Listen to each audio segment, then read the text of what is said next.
Hello everyone, welcome to my channel infinity love. तो कैसे हैं आप सब?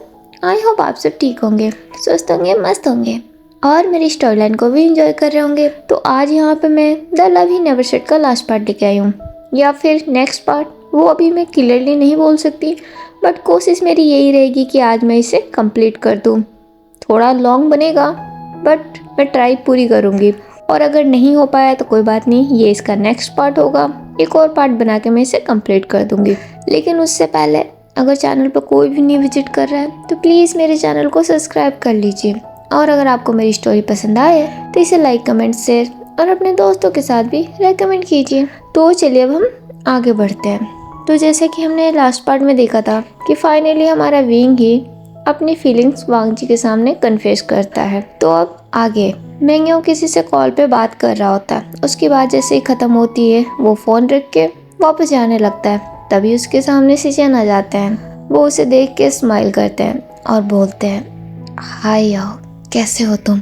मेंग्यो भी सिचेन को देखता है और एक हल्की सी स्माइल के साथ बोलता है, हाय, मैं ठीक हूँ, तुम कैसे हो? सिचेन एक कदम आगे बढ़ाते हैं और बोलते हैं, मैं बिल्कुल ठीक हूँ और मैं बहुत खुश हूँ। तुम्हें यहाँ फिर से देख के मैं तुम्हें बता नहीं सकता मुझे कितनी खुशी हो रही है। सच में पिछले 2 सालों से मैं तुम्हारा इंतजार कर रहा था ताकि मैं तुमसे एक बार फिर से माफ़ी मांग पाऊँ, और आज वो दिन आ गया। आज तुम फाइनली वापस आ गए। याओ, प्लीज़ मुझे माफ़ कर दो। मुझे मेरी गलतियों का पछतावा है। मैं तुम्हें फोर्स नहीं कर रहा। अगर तुम अभी भी तैयार नहीं हो मुझे माफ़ करने के लिए तो कोई बात नहीं, तुम और टाइम ले सकते हो। तुम्हें जितना टाइम चाहिए तुम ले लो, पर प्लीज़ प्लीज़ मुझे माफ़ कर दो।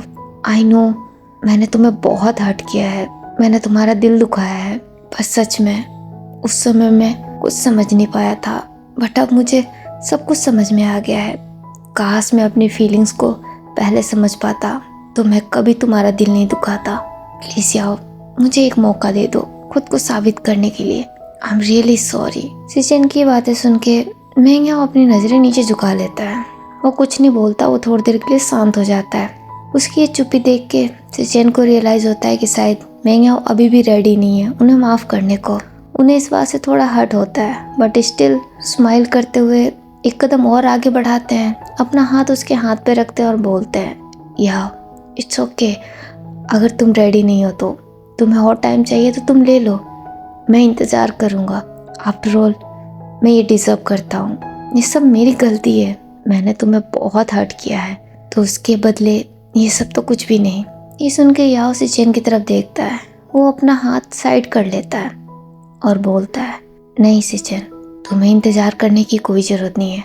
माफ़ तो मैंने तुम्हें उसी दिन कर दिया था। मुझे तुमसे अब कोई शिकायत नहीं है, मुझे यकीन है। ये सुन के सिचेन को बहुत अच्छा लगता है। वो खुश हो जाते हैं और बोलते हैं, इसका मतलब तुम मुझे एक मौका देने को तैयार हो? तो मेंग्यो बोलता है, हाँ, मैंने तुम्हें माफ़ कर दिया। बट वो इतना बोल के रुक जाता है। इससे सिचेन की हार्ट बीट थोड़ी बढ़ जाती है, उन्हें बहुत घबराहट होने लगती है और वो बोलते हैं, बट क्या याओ? मेंग्यो कोई जवाब नहीं देता। वो थोड़ी देर के लिए कंपोज हो जाता है। इससे सिचेन की हालत ख़राब होने लगती है। वो एक बार फिर से उसके करीब जाते हैं और बोलते हैं, बोलो ना याओ। बट क्या? मेंग्यो अपनी मुट्ठी कस लेता है। फिर वो सिचेन को देखता है और बोलता है, बट मैं तुम्हें एक्सेप्ट नहीं कर सकता। मेरा मतलब मैं तुम्हारी फीलिंग्स को एक्सेप्ट नहीं कर सकता। मुझे माफ़ करना। अब मैं तुमसे प्यार नहीं करता, अब मैं किसी और से प्यार करता हूँ, इसलिए आई एम रियली सॉरी। ये सुन के तो सिचेन के पैरों तले जमीन ही खिसक जाती है। उनका दिल बहुत बुरी तरीके से टूट जाता है। उनकी आंखों में आंसू आ जाते हैं। ये देख के मेंग्यो को अच्छा नहीं लगता। अब वो एक कदम आगे लेता है और बोलता है, आई एम सॉरी सिचेन, प्लीज़ मुझे माफ़ करना। आई नो तुमने बहुत इंतज़ार किया है, प्लीज़ मुझे माफ़ कर देना। मेरा इरादा तुम्हें हर्ट करने का नहीं था। सिचेन को अब समझ में नहीं आता है वो क्या जवाब दे, क्या बोले। वो पिछले 2 सालों से इंतज़ार कर रहे थे कि मेंग्यो वापस आएगा, वो उससे माफ़ी मांगेंगे, तब शायद मेंग्यो उनकी बात समझेगा और उन्हें एक्सेप्ट कर लेगा। इन 2 सालों में एक भी ऐसा दिन नहीं गया जिस दिन सिचेन ने खुद को कोसा ना हो, वो रोए ना हो। उन्हें हर दिन अपनी गलतियों का एहसास हुआ है। वो तिल तिल मरे हैं। आज पूरे 2 सालों बाद मेंग्यो वापस तो आया, बट एक बार फिर से उनका दिल तोड़ने के लिए। उन्हें इतना खामोश और सैड देख के मेंग्याओ को भी थोड़ा हर्ट होता है और वो एक बार फिर से बोलता है, सिचेन आई एम रियली सॉरी, मेरा इरादा तुम्हें। सिचेन मेंग्याओ को बीच में ही कट करते हैं और बोलते हैं, कोई बात नहीं याओ, इसमें तुम्हारी कोई गलती नहीं है, सारी गलती मेरी है। अगर मैंने सही समय पर अपनी फीलिंग्स समझ ली होती तो आज शायद मेरे साथ ऐसा नहीं होता। ये सारी मेरी गलती है, मैं ये डिजर्व करता हूँ। तुम्हें मुझसे माफ़ी मांगने की कोई ज़रूरत नहीं है, मैं समझता हूँ। तुम बिल्कुल सही हो, सब मेरी गलती थी। उनकी आवाज़ अब टूट रही होती है। ये देख मेंग्याओ को बिल्कुल अच्छा नहीं लगता, उसे काफ़ी हर्ट फील होता है। वो एक बार फिर से सिचेन को सॉरी बोलता है और वहाँ से जाने लगता है। सिचेन उसका हाथ पकड़ लेते हैं और बोलते हैं, याओ क्या तुम मुझे एक लास्ट मौका नहीं दे सकते? मैं तुमसे वादा करता हूँ, मैं खुद को साबित कर दूंगा। मैं तुमसे सच में बहुत प्यार करता हूँ। इस बार मेरी फीलिंग्स जेन्युइन है, रियल है। प्लीज़ मेरा यकीन करो, मैं तुम्हें बहुत खुश रखूँगा। मेंग्याओ सिचेन से अपना हाथ छुड़ा लेता है और बोलता है, आई एम सॉरी सिचेन, बहुत देर हो गई है। सिचेन को ये सुन के बहुत हर्ट होता है, बहुत ज़्यादा। उनका दिल बहुत बुरी तरीके से दर्द करने लगता है, उनकी आंखों से आंसू भी गिरने लगते हैं। मेंग्याओ फिर से जाने लगता है तो सिचेन बोलते हैं, याओ क्या मैं तुम्हारा दोस्त बन के भी नहीं रह सकता? प्लीज़ मुझे अपना दोस्त तो बने रहने दो, मेरी दोस्ती तो मत ठुकराओ। तुम पहले की तरह मुझे अपना दोस्त तो समझ सकते हो ना, प्लीज़। मेंग्याओ रुक के सिचेन की तरफ देखता है और बोलता है, नहीं सिचेन, मुझसे ये नहीं होगा, मैं ये नहीं कर पाऊँगा। मैंने तुम्हें पहले भी अपना दोस्त नहीं समझा था और अब तो मैं बिल्कुल नहीं समझ पाऊँगा। तुम्हारे लिए अच्छा होगा कि तुम भी सब कुछ भूल जाओ और अपने लाइफ में मूव ऑन करो, यही बेस्ट होगा। सिचेन को ये सुन के बहुत हर्ट होता है। वो 2 कदम आगे लेते हैं और बोलते हैं, मूव ऑन काश मैं कर पाता। तुम्हें पता है तुम पिछले 2 सालों से यहाँ नहीं थे। मैं चाहता तो कर लेता, लेकिन अब ये मेरे बस में नहीं है। मैं चाह कर भी अब कभी मूव ऑन नहीं कर पाऊँगा। बट यू डोंट वरी, मैं तुम्हारी लाइफ में इंटरफेयर नहीं करूँगा।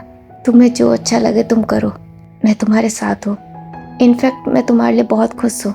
सच कहूँ तो मैं तुम्हें हमेशा ही खुश देखना चाहता हूँ। चाहे तुम किसी के साथ भी खुश रहो, मेरे लिए तुम्हारी खुशी इम्पोर्टेंट है और तुम्हें मेरे लिए बैड फील करने की ज़रूरत नहीं है। मैं ठीक हूँ। ये सब जो हो रहा है शायद मैं यही डिज़र्व करता था, इसमें तुम्हारी कोई गलती नहीं है, इसलिए तुम अपने दिल में कुछ मत रखना। वो इतना बोल के एक टूटी हुई सी स्माइल करते हैं। मेंग्याओ को ये देख के काफ़ी हर्ट होता है, बट वो कुछ कर नहीं सकता। वो भी हाँ में सर हिला के वहाँ से चला जाता है। उसके चले जाने के बाद सिचेन बहुत बुरी तरीके से रोने लग जाता है और दूसरी तरफ विंग और बांगजी अब सबके साथ डाइनिंग टेबल पे बैठे होते हैं। वो अपनी मॉम को देखते हैं और बोलते हैं, मॉम ये आपने बिल्कुल ठीक नहीं किया। एटलीस्ट आपको मुझे बताना चाहिए था। आपको पता था ना मैं कितना परेशान था। मैडम लेनी सुन के स्माइल करती है और बोलती है, सॉरी बट मैं ऐसा नहीं कर सकती थी क्योंकि मैंने विंग से प्रॉमिस किया था और मैं अपना प्रॉमिस कैसे तोड़ती भला। बांगजी सुन के पाउट कर लेते हैं और बोलते हैं, बट मॉम आपको ऐसा नहीं करना चाहिए था, this is not fair. Dad आपने भी मेरे साथ चीटिंग की, एटलीस्ट आप तो मुझे कुछ बताते हैं। मिस्टर लैन थोड़े कंफ्यूज हो जाते हैं और बोलते हैं, मैं क्या बताता, मुझे खुद कुछ नहीं पता था। सच में मुझे इस बारे में कोई जानकारी नहीं थी। मुझे बस इतना पता था कि तुम विंग को लेके फील करते हो, बाकी मुझे और कुछ नहीं पता। अगर मुझे पता होता तो मैं तुम्हें जरूर बताता बेटे। विंग ये सुन के हंसने लग जाता है और बोलता है, रहने दो लांजान, तुम जान भी जाते तो आखिर करते क्या, तुमसे कुछ नहीं होता। अगर तुम में हिम्मत होती तो आज यूं मुझे सरेआम इतने बोल्डनेस के साथ अपनी फीलिंग्स नहीं कन्फेस करनी पड़ती। गुस्सा तो मुझे इतना आ रहा है कि मैं तुम्हें बता नहीं सकता। मैंने तुमसे ये उम्मीद नहीं की थी। मुझे लगा था कि तुम मुझसे अपनी हर फीलिंग शेयर करोगे, बट मैं गलत था। ऐसा कुछ भी नहीं हुआ। वो तो थैंकफुली मॉम ने मेरा साथ दिया और डैड ने भी। Thank you mom dad. आज अगर आप दोनों नहीं होते तो शायद मैं इस टबर को कुछ भी समझा नहीं पाता। ये सुन के बांगजी बहुत हैरान हो जाते हैं और बाकी सब लोग हंसने लग जाते हैं। बांगजी को बहुत बुरा फील होने लगता है। वो अपनी नजरें झुका लेते हैं। ये देख के सबको बहुत अच्छा लगता है, सब लोग हंसने लग जाते हैं। तो मैडम लैन बोलती है, नहीं विंग ऐसी बात नहीं है, मेरा बेटा कायर नहीं है। वो चाहता तो अपनी फीलिंग्स तुम्हें कब का बता देता, बट वो चुप रहा। जानते हो क्यों? क्योंकि वो चाहता था कि पहले तुम कामयाब हो जाओ, एक दिल तो मेरा ये किया था कि मैं ही तुम्हें सच बता दूं, लेकिन फिर मैंने खुद को समझाया अगर मैं ऐसा करती तो शायद ये तुम्हारे लिए गलत होता। लहनजान सही था, प्यार जरूरी है बट उसके साथ साथ फ्यूचर के बारे में सोचना उससे भी ज़्यादा जरूरी है। लहनजान तुम्हारा वेट कर सकता था बट कामयाबी तुम्हारा वेट नहीं करती बेटे। वो तुम्हें कामयाब देखना चाहता था और वो बिल्कुल सही था। मेरा बेटा तुमसे बहुत प्यार करता है, उसके जैसा प्यार तुमसे शायद ही कभी कोई कर पाएगा। ये सुन के विंग प्लस करने लगता है और बोलता है, मॉम ये बात मैं अच्छे से जानता हूँ, इसीलिए तो मैंने एक बार भी नहीं सोचा जब डैड ने मुझे कहा कि मुझे ही कदम आगे बढ़ाने होंगे। लहनजान के लिए तो मैं भी कुछ भी कर सकता हूँ बट हाँ, आप लोगों के साथ के बिना शायद मैं ये कर नहीं पाता। इसके लिए thank you so much mom. मैं बहुत लकी फील कर रहा हूँ कि मेरे पास इतना प्यार करने वाली फैमिली है। वो अब काफ़ी इमोशनल हो जाता है तो मैडम लैन बोलती है, विंग ये अलाउ नहीं है, आज बहुत खुशी का दिन है, आज कोई इमोशनल नहीं होगा। आज मैं किसी की आंखों में आंसू नहीं देखना चाहती। आज मैं चाहती हूँ कि सबके होठों पे सिर्फ मुस्कान हो, समझ गए। विंग भी स्माइल के साथ हाँ में सर हिला देता है। दूसरी तरफ हमारी मिमी, वो ये सब कुछ देख और सुन के काफ़ी इमोशनल हो गई होती है। उसकी आंखों से आंसू बहने लग जाते हैं। मैडम लैन की नज़र उस पर जाती है। वो ये देख के थोड़ी वरीड हो जाती है और बोलती है, मेलिन बेटा तुम्हें क्या हुआ। मिमी अपने आंसुओं को वाइप करती है और बोलती है, कुछ नहीं आंटी। तो मैडम लैन बोलती है, तो फिर तुम रो क्यों रही हो, क्या किसी ने तुमसे कुछ कहा। मिमी स्माइल करती है और बोलती है, नहीं आंटी, एक्चुअली मैं बस थोड़ी इमोशनल हो गई थी। फैमिली का प्यार कैसा होता है मैंने आज तक देखा ही नहीं था। आज आप सबको ऐसे देख के मुझे बहुत खुशी हो रही है। काश मेरे पास भी ऐसी फैमिली होती। वो इतना बोलती है, उसकी आंखों से अगेन एक बार आंसू बहने लगते हैं। मैडम लैन को थोड़ा सा बुरा फील होता है उसके लिए और वो बोलती है, मिमी ये भी तुम्हारी फैमिली है, तुम खुद को अलग मत समझो। वांग जी और विंग भी उसकी तरफ देखते हैं। विंग अब उठ के उसके पास आ जाता है और बोलता है, मिमी मैंने तुमसे क्या कहा था कि मेरी फैमिली तुम्हारी फैमिली है। मिमी भी विंग को देख के हाँ में सर हिलाती है और बोलती है, जानती हूँ विंग, बट फिर भी तुम तो जानते हो ना मैं अब तक अकेली रही हूँ। मेरी मॉम जिसने मुझे 5 साल की उम्र में छोड़ दिया वो किसी और के साथ चली गई और डैड हमेशा ही काम में बिजी रहते थे। वो भी मुझे कभी ठीक से टाइम नहीं दे पाए। उन्होंने शुरू से ही मुझे हॉस्टल में रखा और जब मैं बड़ी होके वापस आई तब भी डैड अपने काम में बिजी थे। मुझे कभी पता ही नहीं चला कि फैमिली का साथ कैसा होता है, बट तुम्हारे आने के बाद मुझे पता चला कि फैमिली का होना कितना इम्पोर्टेंस है और आज तुम्हारी वजह से मैं इस चीज़ को फील भी कर पा रही हूँ। मुझे बहुत अच्छा लग रहा है। Thank you wing, thank you so much जो तुम मेरी लाइफ में आए। तुम्हारे साथ साथ मुझे इतना अच्छा परिवार भी मिला है। इसके लिए मैं तुम्हें जितना थैंक यू बोलूँ कम होगा। Thank you. ये सुन के सभी लोग काफ़ी इमोशनल हो जाते हैं। अब वांग जी भी मिमी के पास आ जाते हैं। वो उसके पास वाली चेयर पे बैठ जाते हैं और बोलते हैं, वैसे हम दोनों एक दूसरे को ठीक से नहीं जानते बट मैं तुमसे इतना कहूँगा कि हमें अपना ही समझो, हम पराए नहीं हैं। और विंग ने बिल्कुल सही कहा, ये तुम्हारी फैमिली है। वैसे मुझे तुमसे एक बात पूछनी है, सच सच बताना क्योंकि मुझे झूठ बिल्कुल पसंद नहीं है। क्या तुम विंग को सच में पसंद नहीं करती। मिमी ये सुन के वांग जी को देखती है। वांग जी अभी काफ़ी सीरियस नज़र आ रहे होते हैं। वो ये देख के हंसने लग जाती है। वो अपने आंसुओं को साफ करती है और बोलती है, वांग जी ब्रदर क्या आपको सच में ऐसा लगता है कि मैं विंग को लेके फील करती हूँ। वांग जी थोड़ी देर सोचते हैं और बोलते हैं, नॉट श्योर बट थोड़ा बहुत मुझे लगता है। मैंने तुम दोनों को काफ़ी क्लोज देखा है फोटोज़ में, न्यूज़ में। सो वैसे मुझे यकीन है बट फिर भी मैं थोड़ा क्लियर करना चाहता हूँ। ये सुन के सभी लोग हंसने लग जाते हैं क्योंकि वांग जी जेलस फील कर रहे होता है। ये उनकी बातों में साफ दिख रहा होता है। विंग को ये देख के बड़ा मजा आता है। वो मिमी को हल्का सा पिंच करता है। मिमी अब विंग की तरफ देखती है। विंग ब्लिंक कर देता है जैसे वो इशारे में कह रहा हो कि तुम यस कह दो। मिमी अब वांग जी को देखती है और बोलती है, वांग जी ब्रदर वैसे मैं आपसे झूठ नहीं बोलूँगी, विंग बहुत अच्छा है, मैं उसे काफ़ी पसंद करती हूँ, बट उस तरीके से नहीं जिस तरीके से आपको लग रहा है या सबको लगता है। वो सब मैंने किया सिर्फ विंग की वजह से। विंग ने मुझे कहा था ऐसा करने को, और मैं मना इसलिए नहीं की क्योंकि मैं चाहती थी कि आप और विंग एक हो जाओ।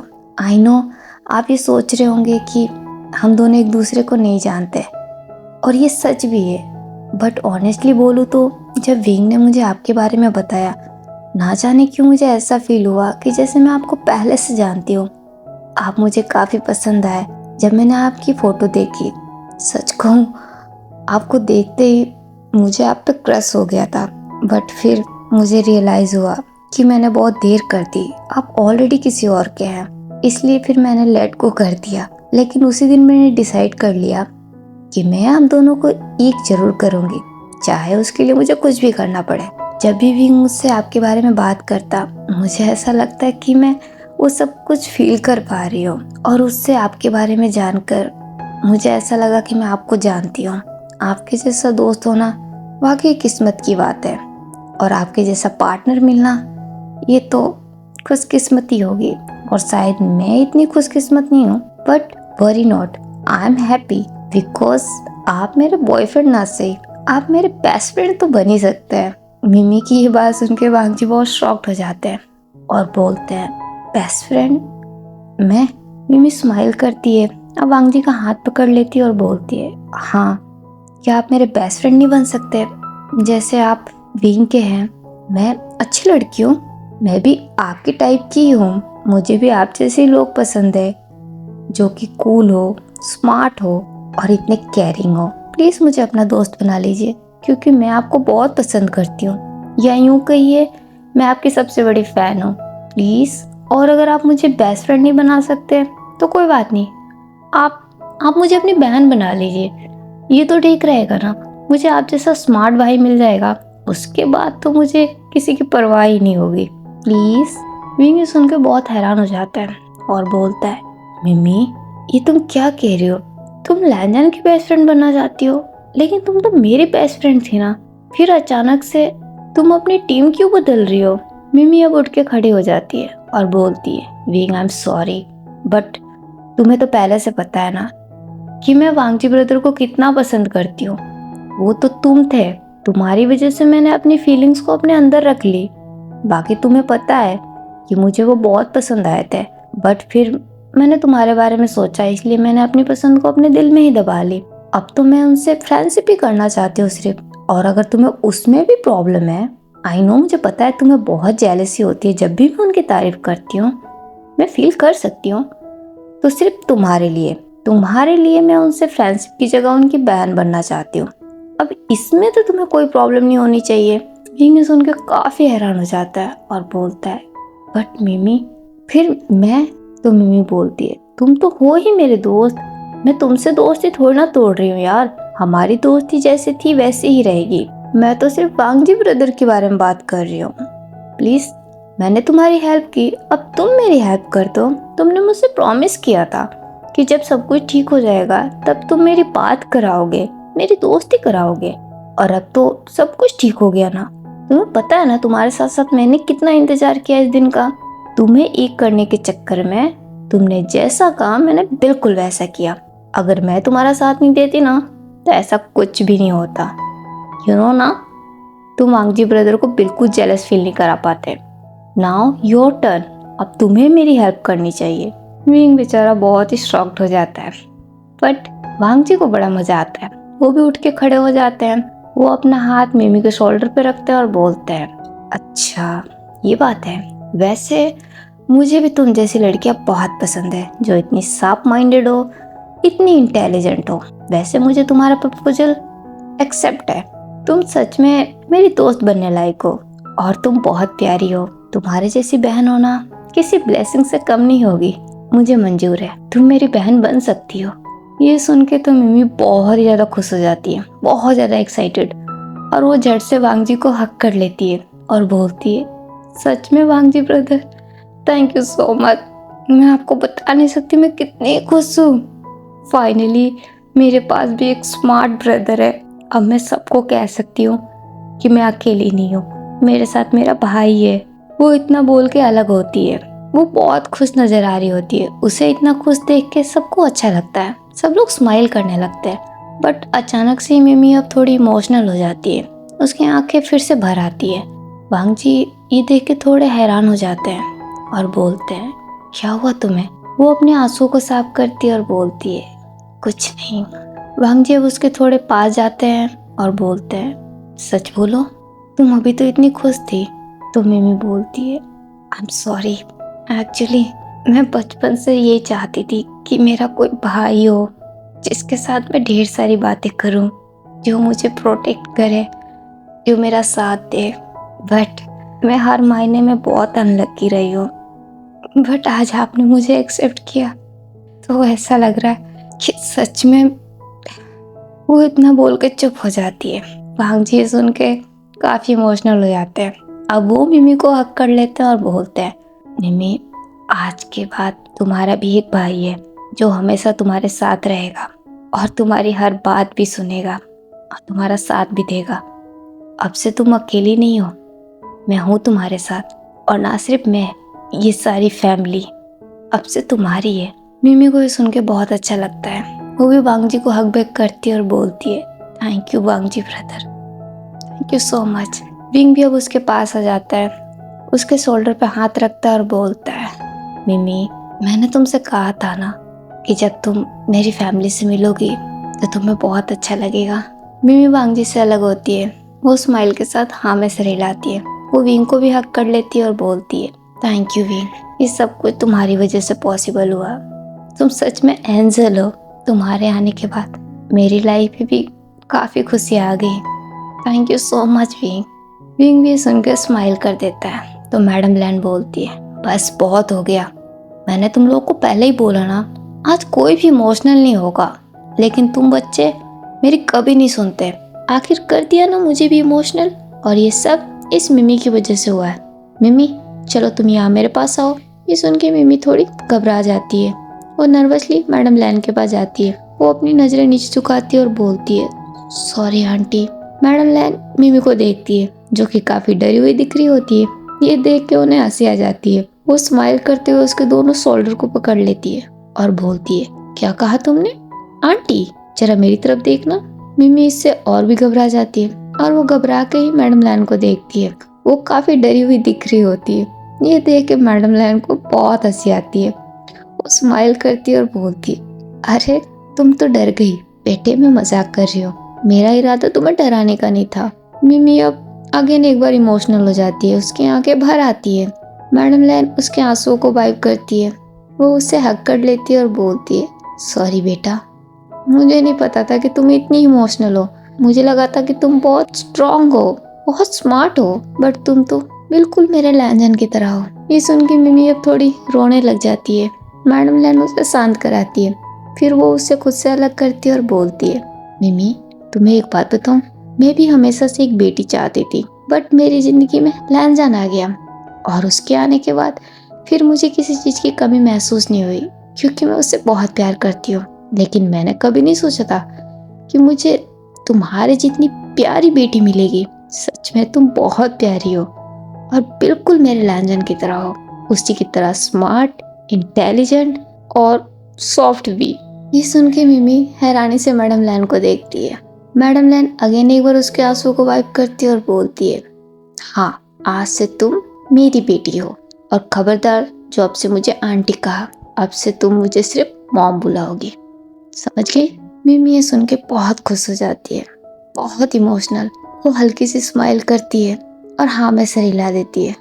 मैडम लैन उसके फोrehead पे किस करती है और बोलती है, सच में तुम बहुत प्यारी हो, मैं तुम्हें अपनी बेटी के रूप में पाके बहुत लकी फील कर रही हूँ।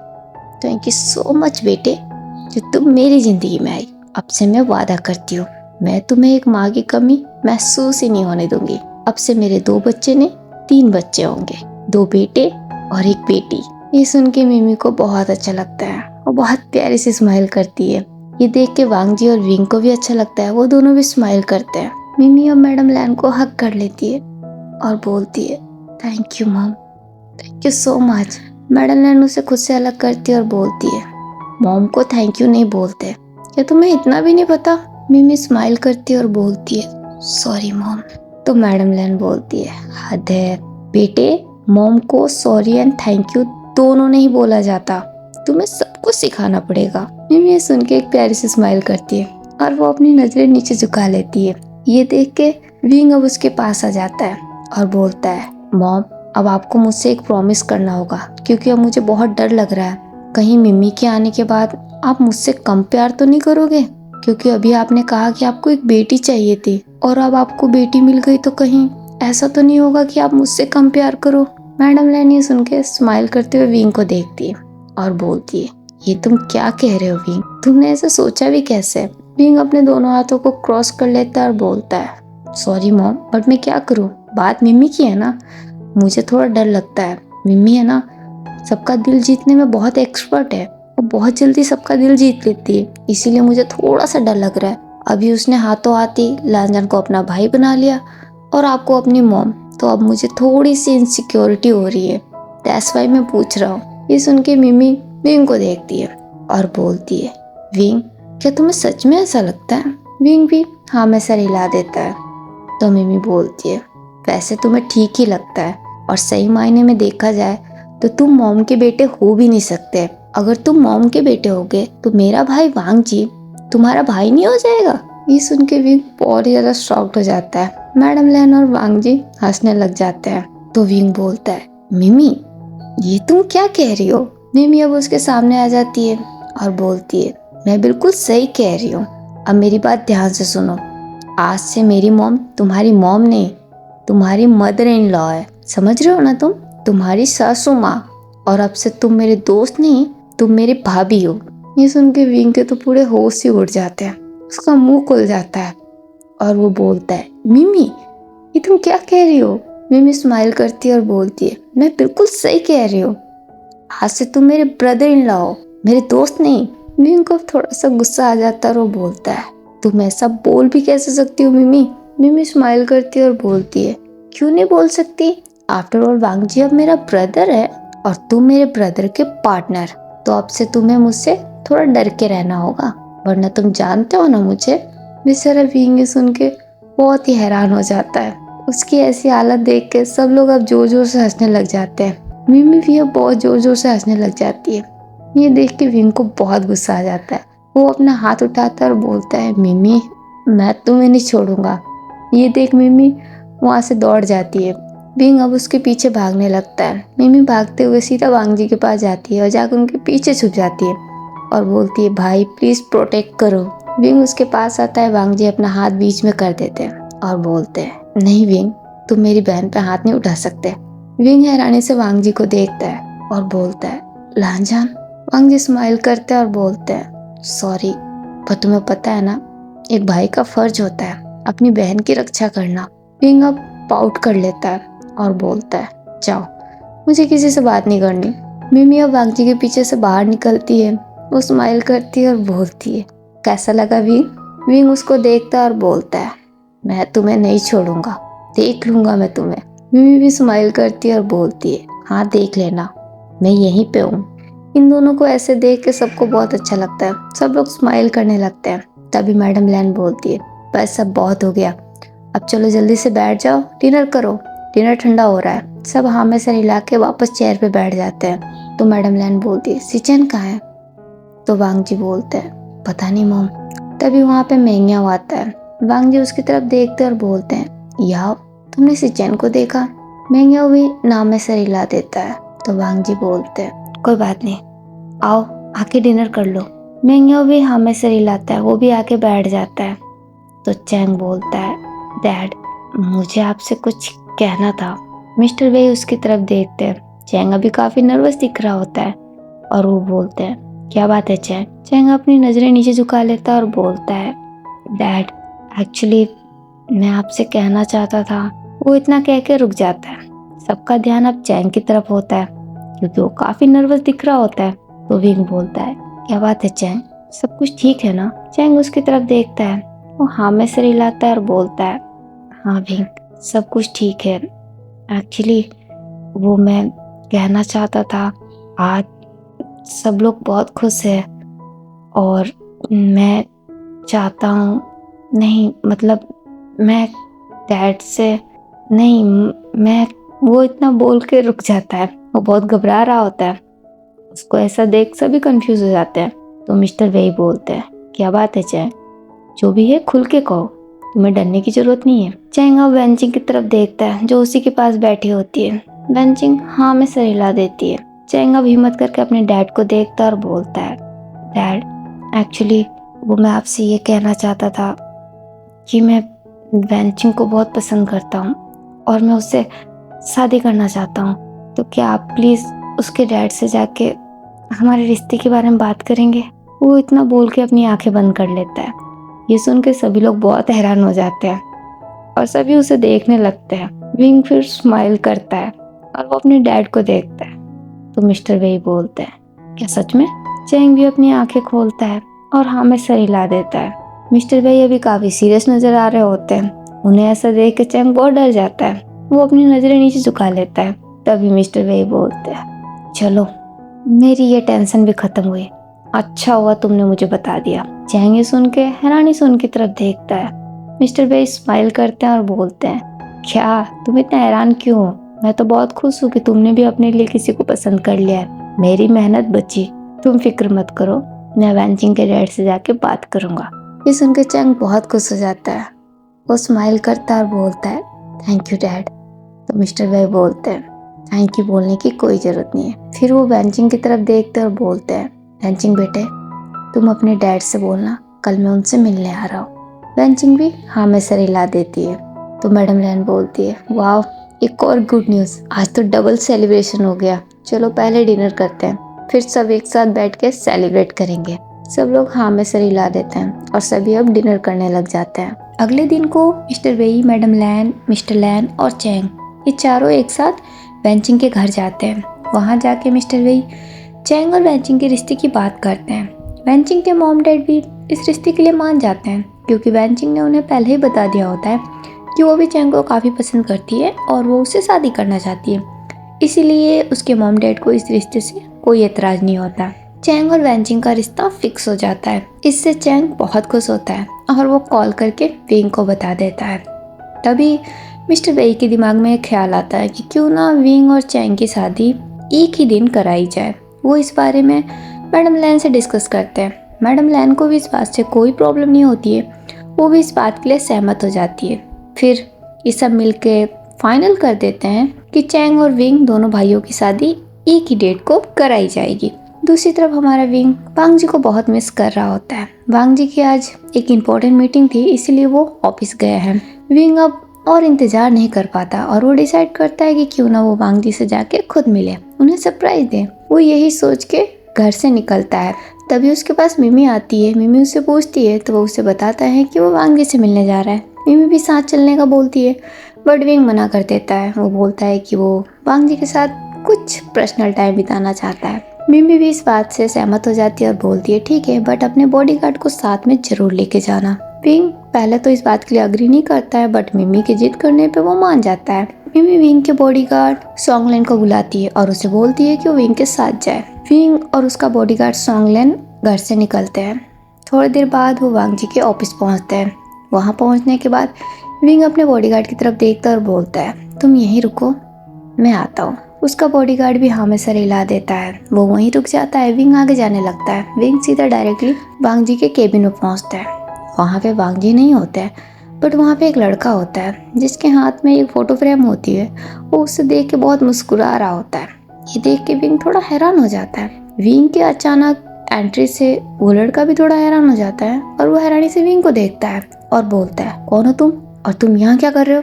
विंग जिसका पूरा फेस कवर होता है, उसने फेस पे मास्क लगा रखे होते हैं और कैप पहन रखी होती है जिस वजह से वो पहचान में नहीं आ रहा होता है। विंग अपने कदम आगे बढ़ाता है और बोलता है पहले ये बताओ तुम कौन हो और तुम यहाँ क्या कर रहे हो। ये सुन के वो लड़का भी काफी हैरान होता है। वो भी आगे बढ़ता है और बोलता है पहले सवाल मैंने किया है, तुम मुझे बताओ तुम कौन हो और तुम ऐसे ऑफिस में क्या कर रहे हो। विंग ये सुन के उस लड़के को सर से पांव तक स्कैन करता है। वो लड़का दिखने में काफी खूबसूरत होता है। वो बहुत ही ज्यादा स्मार्ट दिख रहा होता है। फिर विंग की नजर उसके हाथ के फोटो फ्रेम पे जाती है। वो वांग जी की फोटो फ्रेम होती है। ये देख के तो विंग को बहुत गुस्सा आता है। वो आगे बढ़ जाता है और बोलता है, मुझे बताओ वांग जी कहाँ पे है। ये सुन के वो लड़का और भी हैरान होता है और बोलता है, आखिर तुम हो कौन? मुझे तो तुम कोई चोर नजर आ रहे हो। अब भी कभी यहाँ से बाहर निकलो, वरना मैं सिक्योरिटी को बुला के तुम्हें धक्के मार के यहाँ से बाहर निकलवाऊंगा। ये सुन के तो भाई साहब विंग का गुस्सा 7वें आसमान पे चढ़ जाता है। उसे बहुत गुस्सा आता है। वो गुस्से में अपना हाथ उठाता है उसको कॉलर पकड़ने के लिए। तभी वहाँ पे वांग जी की एंट्री होती है। वो ये देख के थोड़ा हैरान रह जाते हैं और बोलते हैं, क्या हो रहा है यहाँ पे? उनकी वॉइस सुन के दोनों उनकी तरफ देखते हैं। विंग जल्दी से वांग जी के पास जाता है और बोलता है, रांझान ये कौन है? वांग जी उसकी वॉइस से उसे पहचान जाते हैं। वो स्माइल करते हैं और बोलते हैं, विंग तुम यहाँ? विंग अब अपना मास्क हटाता है। फिर वो उस लड़के की तरफ देखता है। वो लड़का भी विंग को देख के काफी शॉक्ड हो जाता है।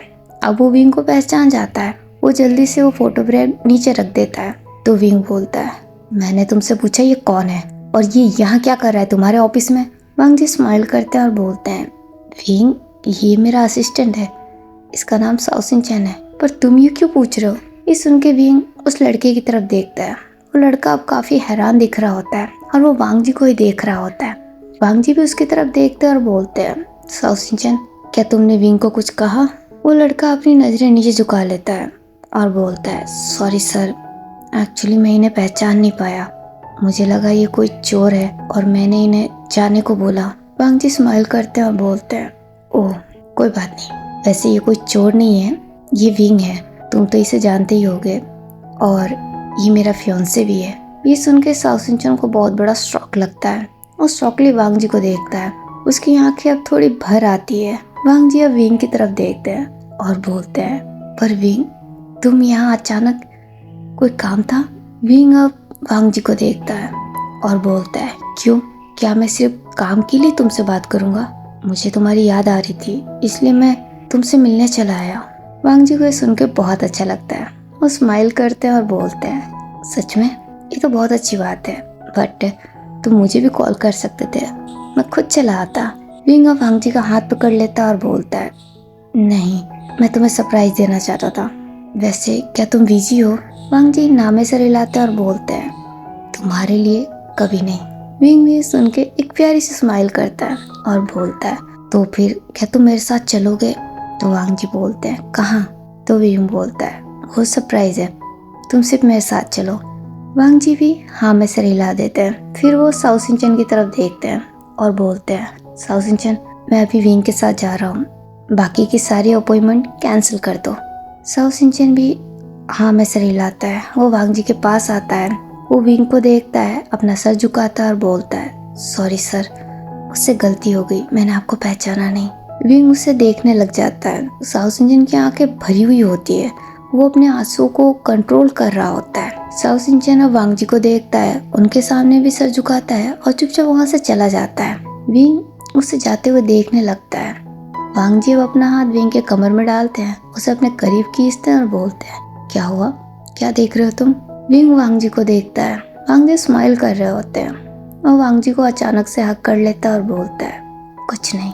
फिर वो अपनी आंखें बंद करता है और अपने मन में बोलता है, अच्छा हुआ मैंने तुमसे अपनी फीलिंग्स कन्फेस कर दी, वरना बहुत देर हो जाती।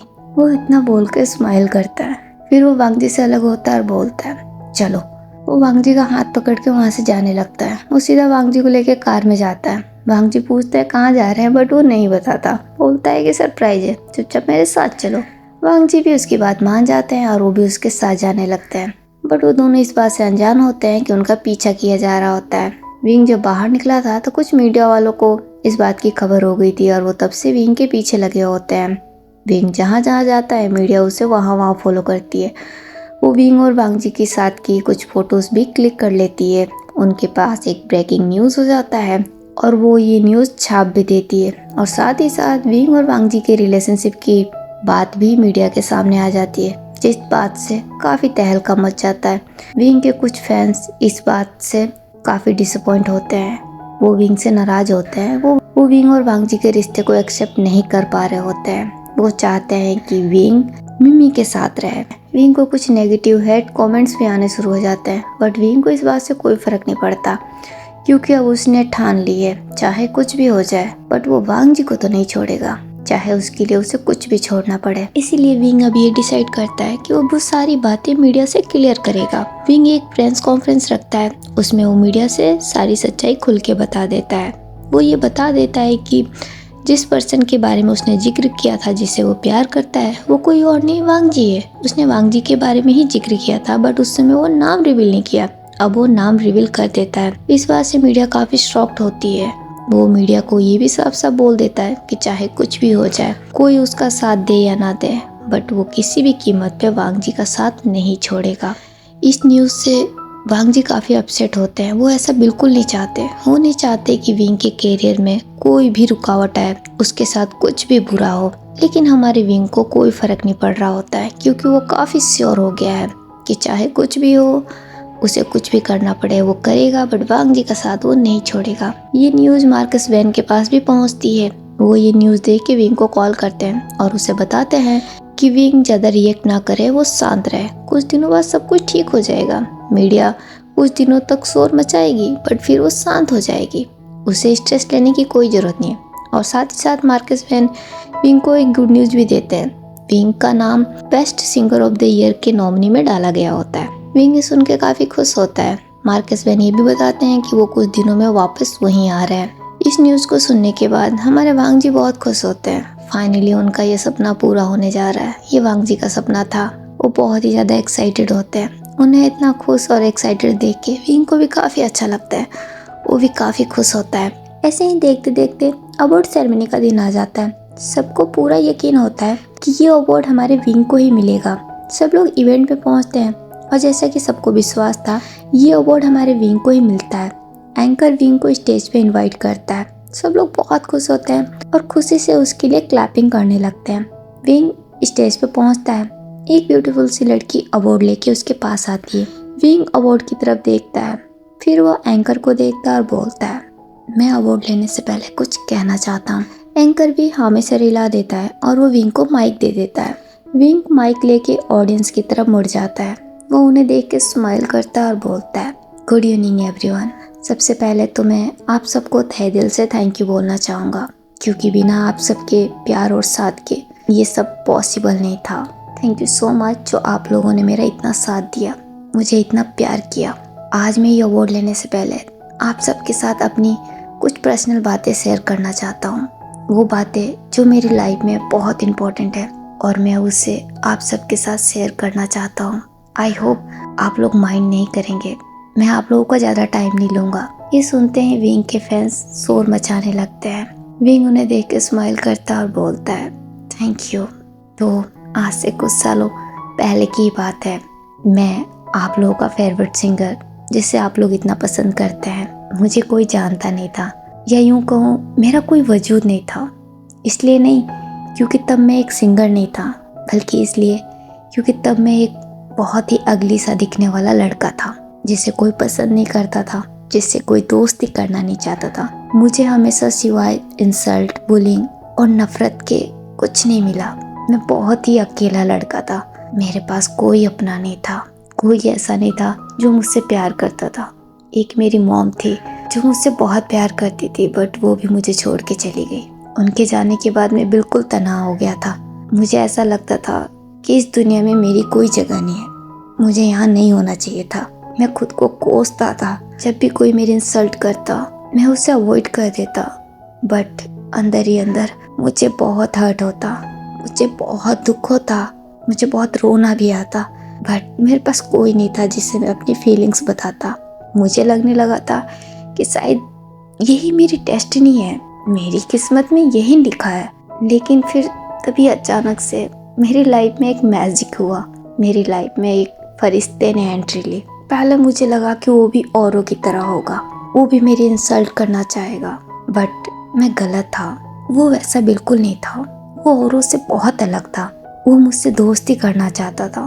पहले तो मैंने उस पर बिल्कुल यकीन नहीं किया। मुझे लगा कि शायद ये भी औरों की तरह मुझे हर्ट ही करेगा, बट नहीं, ऐसा नहीं था। वो जेन्युइनली मुझसे दोस्ती करना चाहता था, क्योंकि उसे कभी मैं अगली नहीं लगा। उसने मेरे चेहरे को नहीं, मेरे दिल को देखा।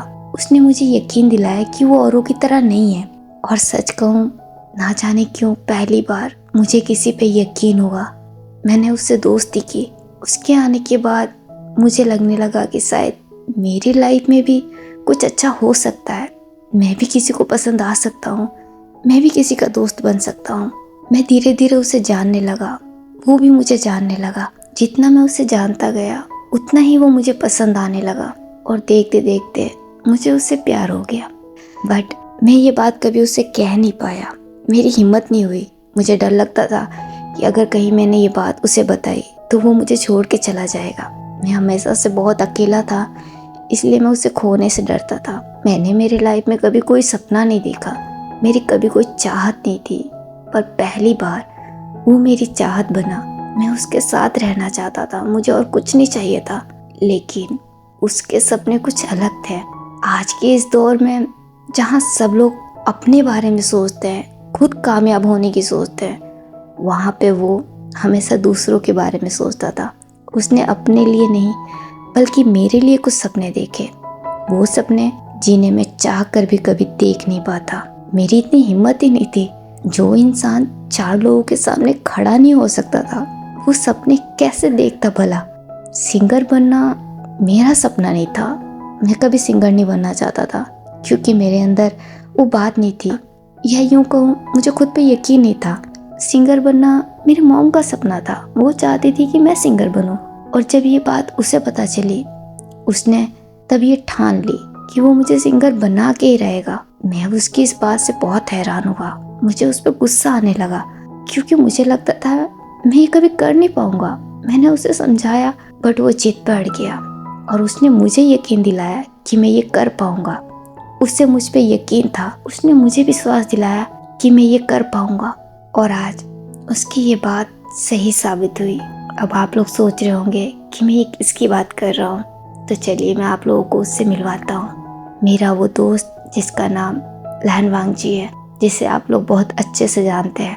अभी कुछ दिनों से उसकी और मेरे बारे में काफ़ी खबरें छप रही है, जिससे काफ़ी लोग मुझसे नाराज़ भी है।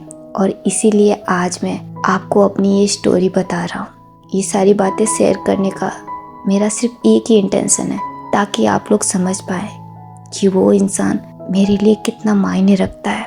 आज मैं जो कुछ भी हूँ सब उसकी वजह से हूँ। ऐसा नहीं है कि मेरी इस कामयाबी के पीछे सिर्फ अकेला वही है, काफ़ी लोगों का हाथ है, जैसे आप लोगों का, मेरे मॉम डैड का, अंकल वैन का।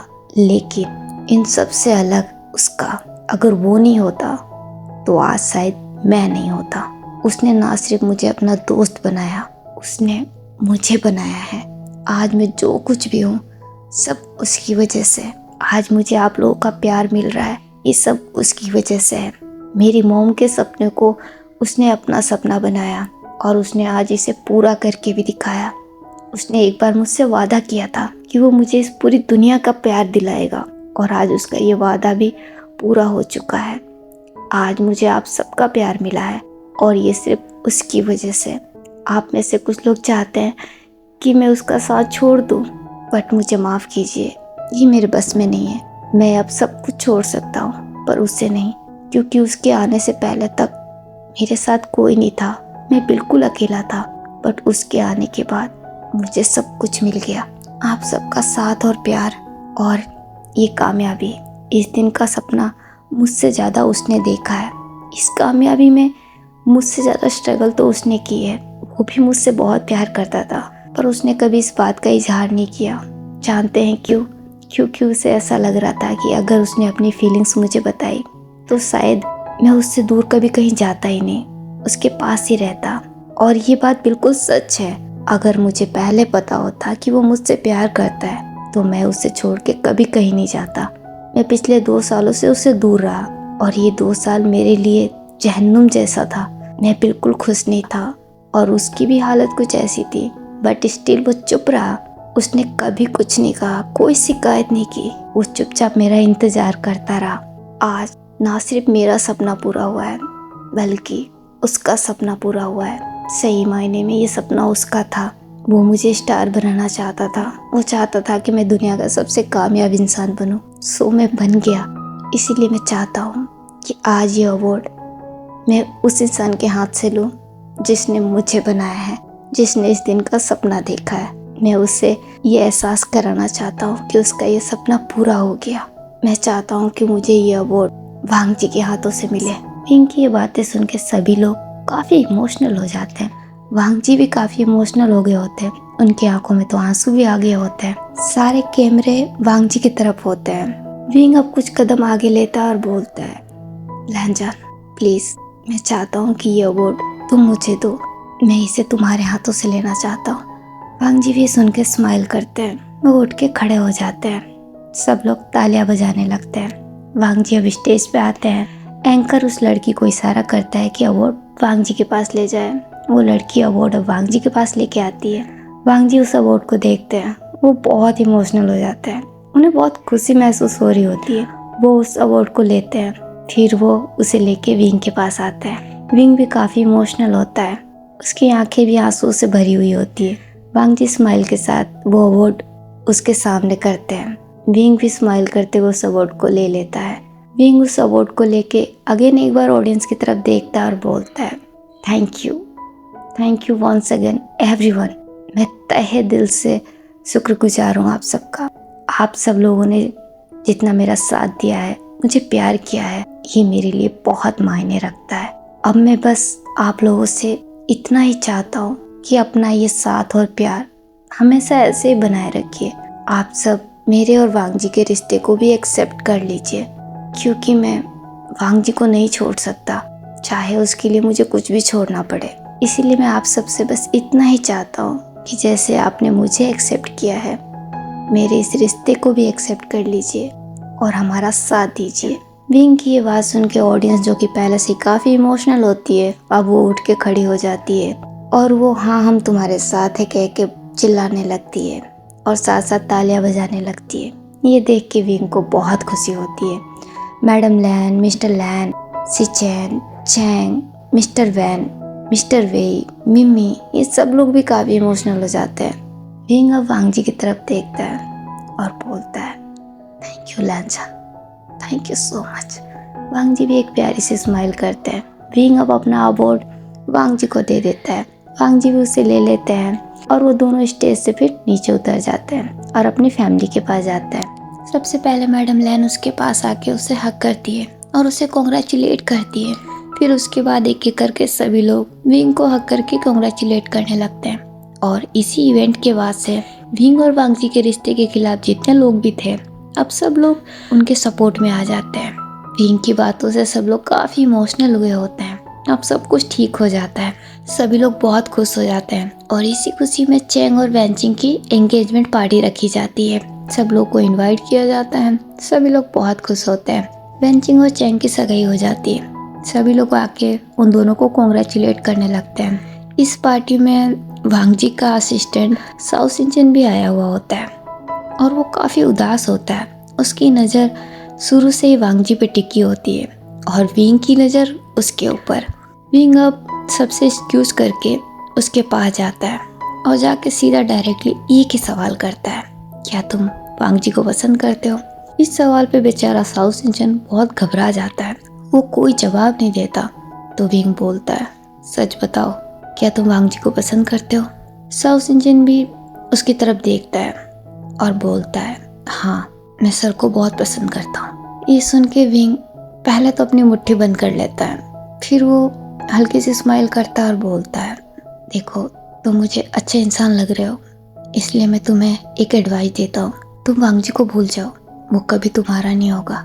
ये सुन के साउ सिंचन को बहुत हर्ट होता है, उससे बहुत साफ पेन होता है, उसकी आंखें आंसू से भर जाती है और वो विंग को ही देखने लगता है। विंग को भी उसे ऐसा देख के बुरा लगता है और वो बोलता है, देखो मेरा इरादा तुम्हें हर्ट करने का नहीं है और ना ही मैं तुम पे गुस्सा कर रहा हूँ, मैं तुम्हें सच बता रहा हूँ, तुम्हारी भलाई इसी में है कि तुम वांग जी को भूल जाओ, वो मेरा है, वो तुम्हारा कभी नहीं होगा। साउ सिंचन को काफ़ी बुरा लगता है और वो बोलता है, अगर आप बुरा न माने तो एक बात कहूँ? विंग हाँ में सर हिलाता है तो साउ सिंचन बोलता है, अगर यही बात मैं आपको बोलूँ तो कि आप उन्हें भूल जाओ, तो क्या आप ये कर पाओगे? विंग इस सवाल पर काफ़ी हैरान होता है, वो इस बात का कोई जवाब नहीं दे पाता। साउ सिंचन एक टूटी सी स्माइल करता और बोलता है, ये कहना बहुत आसान होता है, मैं मानता हूँ आप उनसे बहुत प्यार करते हैं, वो भी आपसे बहुत प्यार करते हैं। मैंने आप दोनों के बारे में सुना है और मैं आपके प्यार की बहुत रिस्पेक्ट करता हूँ, बट मैंने भी उन्हें पूरे दिल से पसंद किया है। मैं पिछले 1.5 सालों से उनसे प्यार कर रहा हूँ। मैं ये बात अच्छे से जानता हूँ कि वो मेरे नहीं होंगे, लेकिन आप बताओ, क्या ये मेरे लिए आसान होगा कि मैं ऐसे अचानक उन्हें पूरी तरीके से भूल जाऊं? मैं ये नहीं कर पाऊंगा। विंग भी साउ सिन की बात को समझता है। उसकी बातों में उसे सच्चाई नजर आती है। उसे काफी बैड फील होता है। वो उसके शोल्डर पे हाथ रखता है और बोलता है, मैं तुम्हारी फीलिंग्स समझता हूँ। मैं जानता हूँ ये आसान नहीं होगा, लेकिन यही तुम्हारे लिए बेहतर होगा। देखो साउ सिन, वांग जी बहुत अच्छा है, उससे किसी को भी प्यार हो जाएगा, और तुम भी बहुत अच्छे हो, तुम्हें कोई और मिल जाएगा। लेकिन मुझे बहुत मुश्किलों से वो मिला है। मैं उसके बिना नहीं रह सकता। अगर वो मेरे साथ नहीं होगा तो शायद मैं जी ही नहीं पाऊंगा। वो सिर्फ मेरा है और हमेशा सिर्फ मेरा ही रहेगा। मुझे पता है मैं अभी साइको की तरह साउंड कर रहा हूँ, बट ऐसा है नहीं। बस मैं उससे बहुत प्यार करता हूँ। बहुत मुश्किलों से मैंने उसे पाया है, इसीलिए मुझे डर लगता है। वैसे तो मुझे उस पर पूरा यकीन है, वो कभी मेरा साथ नहीं छोड़ेगा, वो हमेशा मेरे साथ रहेगा। लेकिन मुझे तुम्हारे लिए भी बुरा लग रहा है, इसलिए मैं तुम्हें कह रहा हूँ, तुम उससे भूल जाओ। मैं तुम्हारे लिए दुआ करूँगा। तुम्हें कोई बेहतर इंसान मिलेगा जो तुम्हें बहुत प्यार करेगा। साउ सिन की आंखों से आंसू बहने लगते हैं। वो कुछ बोल नहीं पाता। विंग उसके शोल्डर पर टैप करता है और वो वहाँ से चला जाता है। लेकिन विंग की ये सारी बातें विंग के बॉडीगार्ड सॉन्गलेन ने सुनी होती है और उससे बहुत बुरा फील हो रहा होता है साउ सिन के लिए। वो साउ सिन के पास जाता है, पहले अपना रुमाल निकाल के उसके सामने करता है। साउ सिन उसकी तरफ देखता है, बट वो कुछ रिएक्ट नहीं करता। तो सॉन्गलेन बोलता है, प्लीज इसे ले लो। साउ सिन थोड़ी देर तक उसे देखता है, फिर वो उसके हाथ से वो रुमाल ले लेता है। ये देख के सॉन्गलेन स्माइल करता है और बोलता है, थैंक यू। क्या मैं तुमसे थोड़ी देर बात कर सकता हूँ? साउ सिन इससे काफ़ी हैरान होता है। सॉन्गलेन अब उसका हाथ पकड़ लेता है और उसका हाथ पकड़ के उसे साइड में लेके चला जाता है। दूसरी तरफ भी अपने आंसू को पोंछते हुए जा रहा होता है। तभी वो वांग जी से टकरा जाता है। वांग जी उसे देखते और बोलते हैं, विंग इतनी जल्दी में क्यों हो? विंग वांग जी को देख के स्माइल करता है और बोलता है, नहीं तो मैं कहाँ जल्दी में हूँ। तो वांग जी बोलते हैं, ध्यान कहाँ है? तो विंग बोलता है, कहीं नहीं। वो इतना बोल के पीछे मुड़ के देखता है, लेकिन वहाँ पे साउ सिन नहीं होता है।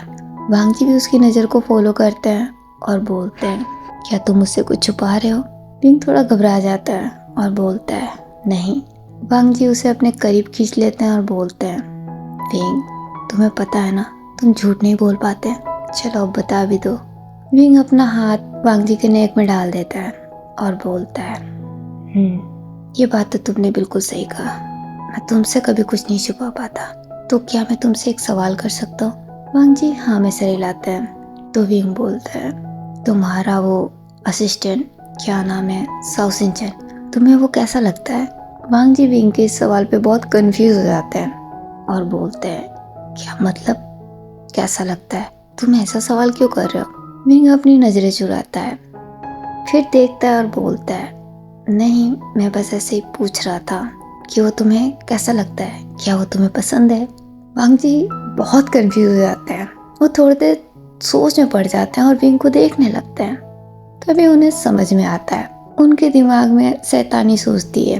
वो विंग को टीज करना चाहते हैं। वो भी स्माइल करते हैं और बोलते हैं, हाँ वैसे साउ सिन बहुत स्मार्ट है और तुम्हें पता है वो बहुत इंटेलिजेंट भी है। वो मुझे काफी पसंद है, बहुत अच्छा लगता है मुझे। विंग को ये सुन के बहुत गुस्सा आ जाता है। वो एक झटके से अपना हाथ हटा के वांग जी को पुश करता है और बोलता है, क्या कहा तुमने? वांग जी स्माइल करते हैं और बोलते हैं, क्या मैंने तुम्हारे सवाल का जवाब दिया? तुम्ही ने तो मुझसे पूछा वो मुझे कैसा लगता है। विंग को बहुत गुस्सा आ जाता है। वो वांग जी के पास जाता है, उनके चेस्ट पे हिट करता है और बोलता है, तुम ऐसा बोल भी कैसे सकते हो? तुम मुझे चीट कर रहे हो। वांग जी उसका हाथ पकड़ लेते हैं और बोलते हैं, क्या तुम्हें ऐसा लग रहा है? विंग अप आउट कर लेता है और बोलता है, नहीं। तो वांग जी बोलते हैं, तो फिर तुम ऐसा सवाल कर ही क्यों रहे हो मुझसे? क्या तुम्हें मुझ पे यकीन नहीं है या तुम्हें मेरे प्यार पे विश्वास नहीं है? तो विंग बोलता है, ऐसी कोई बात नहीं है, मुझे तुम पे भी यकीन है और तुम्हारे प्यार पे भी। बस मुझे थोड़ा डर लगता है क्योंकि तुम हो ही ऐसे, तुमसे हर किसी को प्यार हो जाता है और मुझे इसी बात से डर लगता है कि कहीं तुम मुझसे अलग ना हो जाओ। वांग जी ये सुन के विंग को अगेन एक बार अपने करीब खींच लेते हैं और बोलते हैं, ऐसा कभी नहीं होगा। जानते हो क्यों? क्योंकि मैं तुमसे बहुत ज़्यादा प्यार करता हूँ, इतना जितना तुम सोच भी नहीं सकते। मेरे इस दिल में तुम्हारे अलावा कभी कोई और नहीं आएगा। मैं हमेशा से तुम्हारा हूँ और हमेशा सिर्फ तुम्हारा रहूँगा। बट मुझे ये जान के काफ़ी अच्छा लगा कि तुम भी मुझे लेके इनसिक्योरिटी फील करते हो। मुझे खुद पे काफ़ी प्राउड फील हो रहा है। तुम्हारी इन बातों से लग रहा है कि मैं काफ़ी स्मार्ट हूँ, है ना? विंग अपने आइज को नैरो कर लेता है और बोलता है, तुम हो स्मार्ट, बहुत ज़्यादा, इतना कि मेरा दिल करता है मैं तुम्हें सबसे छुपा के रखूं। और यकीन मानो मैं ऐसा करूँगा भी। अगर जरूरत पड़ी ना तो मैं तुम्हें एक कमरे के अंदर लॉक करके रखूँगा। अभी तुम मुझे ठीक से जानते नहीं हो। वांग जी सुन के हैरान हो जाते हैं। विंग ये देख के स्माइल करता है और बोलता है, यस मिस्टर लैन, अब बस आगे आगे देखते जाओ होता है क्या। वांग जी को ये सुन के अच्छा लगता है।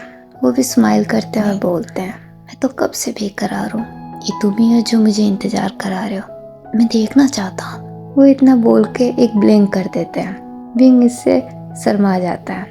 वो वांग जी से अलग हो जाता है और बोलता है, बस बहुत हुआ, यहाँ पे सब लोग हैं। वांग जी उसका हाथ पकड़ लेते हैं और बोलते हैं, अच्छा अगर ऐसा है तो हम कहीं साइड में चले। विंग उनसे हाथ छुड़ाता है और बोलता है, नहीं। तो वांग जी बोलते हैं, क्यों नहीं, चलो ना, मुझे तुमसे कुछ बात करनी है। तो विंग बोलता है, बोला ना अभी नहीं, बाद में। वैसे मिमी कहाँ है, मुझे उसे कुछ बताना है। तो वांग जी बोलते हैं, मिमी अभी तो यहीं थी। वो इतना बोल के इधर उधर देखने लगते हैं। तभी उनकी नज़र सिचेन पे जाती है जो कि बार काउंटर के पास होते हैं और वो काफ़ी सैड नज़र आ रहे होते हैं और वो ड्रिंक कर रहे होते हैं। वो उन्हें देखने लग जाते हैं। तो विंग बोलता है, ठीक है, मैं अभी आता हूँ मिमी से मिलके। वो इतना बोल के वहाँ से चला जाता है। उसके चले जाने के बाद वांग जी सिचेन के पास जाते हैं। सिचेन चुपचाप ड्रिंक कर रहे होते हैं और वो काफ़ी अपसेट नज़र आ रहे होते हैं। वांग जी उनके पास जाते हैं और बोलते हैं, सिचेन तुम यहाँ क्या कर रहे हो? सिचेन एक फेक सी स्माइल करते हैं और बोलते हैं, कुछ भी तो नहीं, ड्रिंक कर रहा हूँ। अच्छा हुआ तुम आ गए, मुझे एक पार्टनर की ज़रूरत थी, क्या तुम मुझे ज्वाइन करोगे? वांग जी सिचेन को देखते हैं। वो समझ जाते हैं कि सिचेन कुछ छुपा रहे हैं, वो अपना पेन छुपा रहे हैं। वो उनके शोल्डर पे हाथ रखते हैं और बोलते हैं, सिचेन क्या मैं तुम्हारा भाई नहीं हूँ? तो सिचेन बोलते हैं, तुम ऐसा क्यों बोल रहे हो? तो वांग जी बोलते हैं, तो फिर तुम मुझे वो क्यों नहीं बताते जो सच है? क्या बात है, प्लीज़ मुझे बताओ। सिचेन की आंखें थोड़ी भर आती है। ये देख के वांग जी बहुत परेशान हो जाते हैं। वो सिचेन के हाथ से ड्रिंक लेके वापस काउंटर पे रख देते हैं और वो सिचेन का हाथ पकड़ के वहाँ से साइड में चले जाते हैं। सिचेन वांग जी को सारी बात बता देते हैं। ये बात सुन के वांग जी को भी काफ़ी बुरा फील होता है उनके लिए।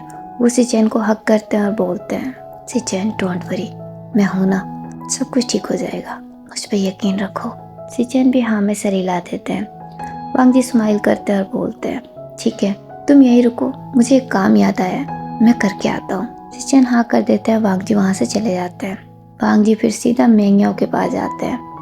वो थोड़ी देर तक मेंग्याओ से भी कुछ बातें करते हैं। ऐसे ही पार्टी खत्म हो जाता है। नेक्स्ट डे को विंग अपने रूम में होता है और वो कुछ ढूंढ रहा होता है जो कि उससे नहीं मिलता है। तभी उस रूम में मिमी आती है और बोलती है, विंग तुम क्या ढूंढ रहे हो? तो विंग बोलता है, मिमी मेरी मॉम की डायरी मुझे नहीं मिल रही है, पता नहीं मैंने कहाँ रखा है।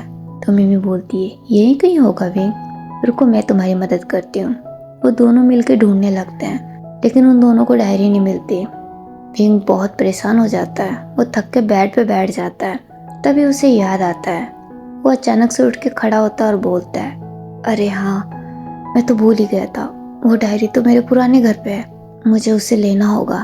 तो मिमी बोलती है, ठीक है तो मैं भी तुम्हारे साथ चलती हूँ।